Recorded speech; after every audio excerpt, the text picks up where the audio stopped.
सहभागी होतात। परंतु यावर्षी मात्र आपल्या बाई याओ शिंदेबाई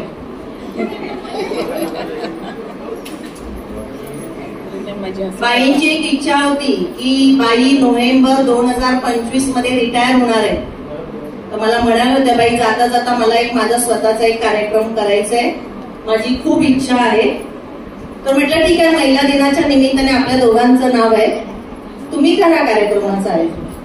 तर त्यांनी या कार्यक्रमासाठी शाळेतले विद्यार्थी आणि विशेष म्हणजे यावेळी आपण पालकांचा सहभाग घेतलेला आहे।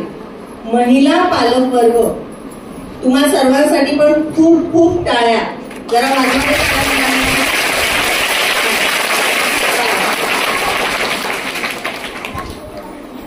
आणि हा कार्यक्रम यशस्वी होण्यासाठी आपले इतर शिक्षक सुद्धा त्यांची सुद्धा मदत आपल्याला खूप झालेली आहे। आणि आजच्या या महिला दिनाच्या निमित्ताने आमच्या प्राथमिक विभागातील सगळ्या महिला कर्मचाऱ्यांना, महिला शिक्षक वर्गाला माझ्याकडून खूप खूप हार्दिक शुभेच्छा। तसंच महिला पालक वर्गाला सुद्धा महिला दिनाच्या खूप खूप शुभेच्छा। जसं इतका वेळ तुम्ही शांत बसलेले होते, आता एक 5 मिनिटं शांत बसायचंय।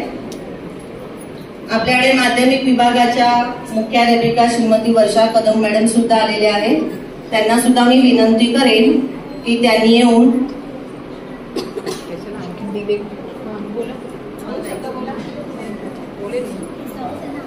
महिला दिनानिमित्त त्यांना मी शुभेच्छा देण्यासाठी मी पुढे बोलवत आहे। सगळ्यांनी ताट बसायचंय।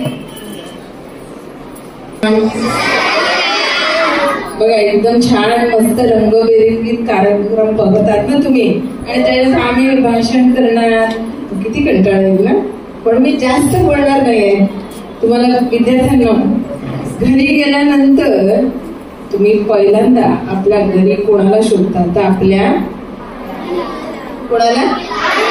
आईला शोधतात। आई कुठे आहेस तू? मला भूक लागली, काय केलं बघू, मला नको, मला नाही आवडत, मला दुसरं काहीतरी बनवलं, असा हट्ट आपण कोणाकडे करतो? आईकडे।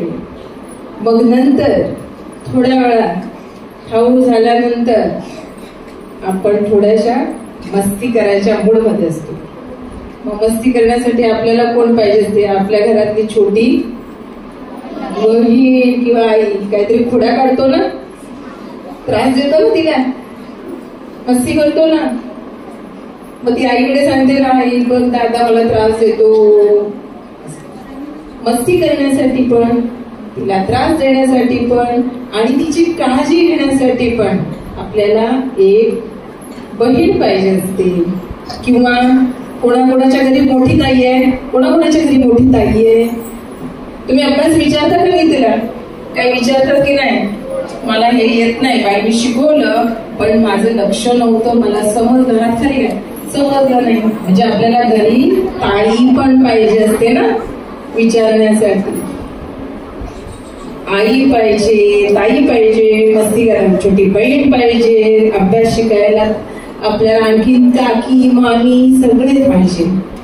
ही सर्व रूप मुलांनो आईची, बहिणीची, ताई, माई, काकी, मामी सगळी रूप एका स्त्रीची आहे। आणि ती स्त्री आपल्याला नेहमीच काही ना काहीतरी देत असते। आपल्या शाळेचं नाव काय आहे?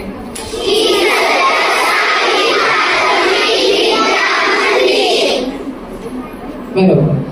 शाळा कोणी स्थापन केली? बघा, भगवान श्री सत्य साई बाबांनी ही शाळा स्थापन केली.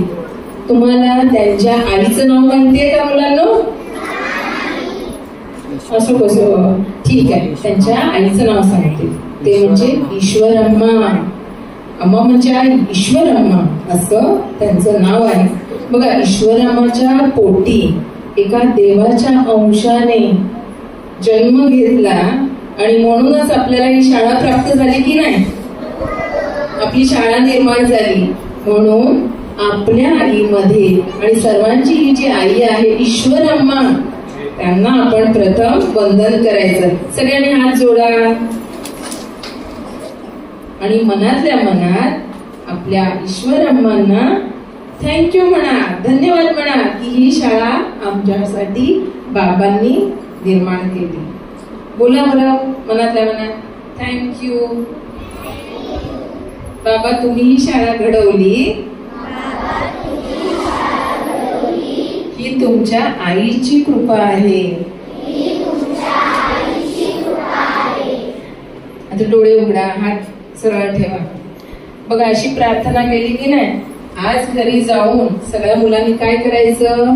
आपल्या आईसाठी अशी प्रार्थना करायची की मी कधीतरी रागवलो असेल, चिडलो असेल, तुला उलट बोललो असेल, पण आज वुमन्स डे रोजच करायचा आहे, फक्त वुमन्स डे आजच माफी मागायची नाही. आईला नमस्कार करायचा पायाला आणि सांगायचं मी कधी चुकलो असेल तर मम्मी, आई सॉरी, मला माफ कर आणि मी याच्या पुढे कधीही उलट बोलणार नाही. करणार सगळं असं? उलट बोलणार नाही असं बोलणार. आणि काय सांगणार तिला? मी चुकीचं वागणार. आईच्या पाया पडायचं आणि तिला सांगायचं मी चुकीचं वागणार. Very good. साईराम. सर्वप्रथम स्वामींना साईराम माझा प्रणाम करते आणि तुमच्या सगळ्यांच्या हृदयात वास करणाऱ्या स्वामीला पण माझ्या वतीला खूप खूप साईराम.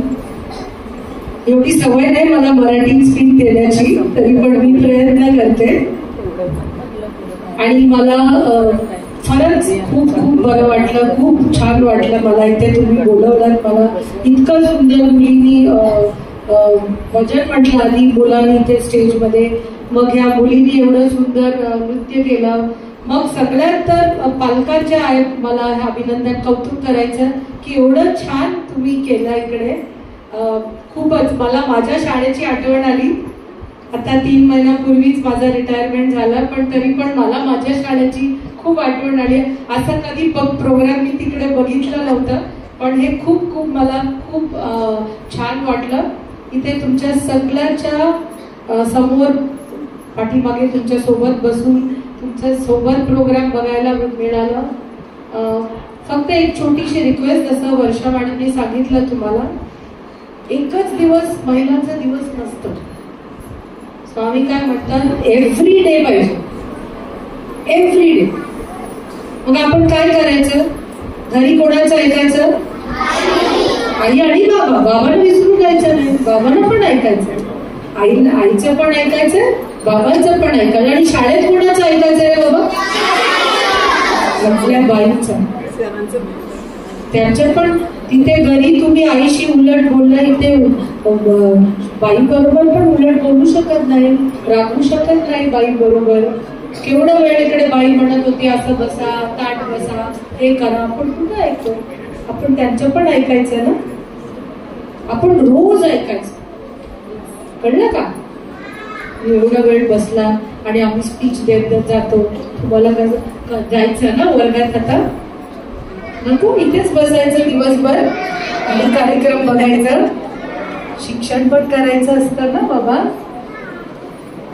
ठीक आहे, तर आपण 2 गोष्टी आजपासून करणार. आईचा रोज घरी शक्यतो मी म्हणतो सर्व वेळ, प्रथम सर्व वेळी ऐकत होणार नाही. काही वेळी आपण ऐकतो, कधी ऐकत नाही सांगा? आपण खेळायला जातो आणि आई आपल्याला बोलवते, बस झालं आता घरी. अरे 1 मिनिट आई, 5 मिनिटं आई, परत पण खेळत असतो बरोबर. ऐकत नाही ना, ते करायचं. आईने बोलवलं की ऐकायचं. अभ्यास पण रोज करायचा. कोण रोज नाही करत, सगळे रोज करतात. अरे वा, एवढं छान. रोज अभ्यास करायचा. व्हेरी गुड, एकदम छान. आणि इथे बाईंची ऐकायची, अस्मिता मॅडमची ऐकायची, सगळ्या शिक्षकांचं ऐकायचं, त्यांचा सन्मान करायचा. करणार आपण? ओके. परत एकदा तुम्हाला सगळ्यांना मला इथे बोलवणं खूप आणि जागतिक महिला दिवसाच्या शुभेच्छा सगळ्यांना देते. खूप अभिनंदन, खूप धन्यवाद. ढाल, डोळ्यात आशावादी स्वप्न, हातात कर्तृत्वाची ढाल, हृदयात वात्सल्याचा सागर, चेहऱ्यावर रणरागिणी सारखे तेज, सुगृहिणीच्या खोप्याप्रमाणे आपल्या पिलांसाठी घरी टांगलेला जीव, अशा या सावित्रीच्या लेकींचे, नारी शक्तींचे, समस्त स्त्री शक्तींचे आजच्या महिला दिनाच्या कार्यक्रमात सस्नेह सहर्ष स्वागत आहे. कारण असते स्त्री, जन्मा येण्यास कारण असते स्त्री, नात्यांमधली गुंफण असते स्त्री. जन्मा येण्यास कारण असते स्त्री, नात्यांमधली गुंफण असते स्त्री. दुःखाला लिंपण असते स्त्री, मायेचं शिंपण असते स्त्री. दुःखाला लिंपण असते स्त्री, मायेचं शिंपण असते स्त्री. जिस्ता नाही दरवळणार देव्हाऱ्यातलं चंदन असते स्त्री. जिस्ता नाही दरवळणार देव्हाऱ्यातलं चंदन असते स्त्री. एक स्त्री आदिशक्तीचे एक रूप आहे. तिच्यामध्ये अफाट प्रचंड अशी शक्ती आहे, ऊर्जा आहे, क्षमता आहे. म्हणूनच देवाने स्त्रीला सोशिकतेचे आणि सहनशीलतेचे वरदान दिलेले आहे. त्यामुळेच तिच्या आयुष्यात कितीही संघर्ष आले, कितीही कसोट्या आल्या, कितीही दुःखद प्रसंग आले, तरीही ती स्वतःला पटकन सावरणारी आणि स्वतः खंबीरपणे उभी राहून दुसऱ्यांना खंबीरपणे आधार देणारी एक स्त्रीच आहे. स्त्री आपल्या संसाराचं सोनं करते, आपल्या सुंदर विचारांची विश्व कल्पना सजवते, सर्व क्षेत्रांमध्ये आविष्कार घडवते. अंधारात रडणारी अबला आता झाली आहे सबला, आता झाली आहे सबला. जिच्या उदरातून जन्म घेते ही दुनिया सारी, जिच्या उदरातून जन्म घेते ही दुनिया सारी, अशा या विश्वशक्तीचे नाव आहे नारी, अशा या विश्वशक्तीचे नाव आहे नारी. नारींमुळेच माणसांची आहे जगभर कीर्ती, नारींमुळेच माणसांची आहे जगभर कीर्ती. जन्मभर असते ती त्यागाची जिवंत मुरली. घडवत गेली पिढ्या स्वतः जिजली तारी, घडवत गेली पिढ्या स्वतः जिजली तारी. अशा या विश्वशक्तीचे नाव आहे नारी, अशा या विश्वशक्तीचे नाव आहे नारी. नारी तू घे अशी काही भरारी की पाहत राहील तुझ्याकडे ही दुनिया सारी. नारी तू घे अशी काही भरारी की पाहत राहील तुझ्याकडे ही दुनिया सारी. तुझ्या देवत्वाची छाया तू प्रेम वात्सल्याची मूर्ती, तुझ्या देवत्वाची छाया तू प्रेम वात्सल्याची मूर्ती. तू सरस्वती, तू दुर्गा, तू चंडिका, तू काली माता, तू महिषासुरमर्दिनी. नारी तू घे अशी काही भरारी की पाहत राहील तुझ्याकडे ही दुनिया सारी, की पाहत राहील तुझ्याकडे ही दुनिया सारी. तुम्हा सर्वांना जागतिक महिला दिनाच्या खूप खूप हार्दिक हार्दिक शुभेच्छा. धन्यवाद. साईराम.